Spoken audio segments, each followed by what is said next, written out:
Hello mga kalinyans! Naku, kamakailan lamang po ay sobrang natuwa ang mga netizen sa nasabi nga pong award na nakuha ni popstar Sarah Geronimo. At hindi lang yon, marami ang nakapansin na iba nga daw ang aura ni Sarah. Ito'y matapos madinig ang pagbibigay-pugay niya sa kanyang ina na si Mommy Divine, kung saan si Mommy Divine ay pinasalamatan at binigyan nga ni Sarah ng pagpupugay sa nasabing awards night na iyon. Ayon kay Sarah, ang mga mami talaga yung nagbibigay ng inspirasyon sa kanilang mga anak. Kung saan ni-recognize nga ni Sarah Geronimo ang magagandang ginawa ng kanyang ina para sa kanya. At sa naging YouTube channel nga, interview ni Diane Castillejo, doon ay inamin nga ni Sarah Geronimo na in good terms na sila or speaking terms na sila nila Mommy Divine, pati na rin ang kanyang husband na si Matteo Guricelli. Sa katunayan, nagkwento pa nga itong si Sarah Geronimo na ayon sa kanya, nag-harvest ng mga gulay at mga nakukuha sa farm nila ang kanyang ina, ibinibenta ito at dinadalan nga daw siya or binibigyan ng kanyang ina. Kasi ni Sarah, totoo naman ang mga moms na natin ang heroes natin.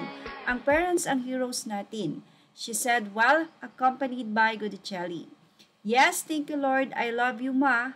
Yan ang say ni Sarah Geronimo at nitong si Godicelli to appear to be on amicable terms with Mommy Divine as he greeted his mother-in-law with an I love you as well. I love you ma, we love our moms, Godicelli said.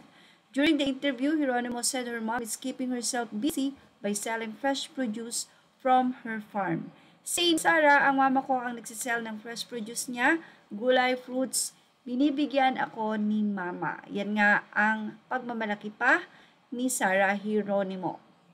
Well, nanggaling yon sa position of being too sheltered. Let's just say I'm a late bloomer. Basically, ngayon ko pa lang nai-enjoy ang independence ko and discovering new things about myself. And kami bilang mag-asawa, nai-enjoy naman yon. Say pa ni Sarah Geronimo.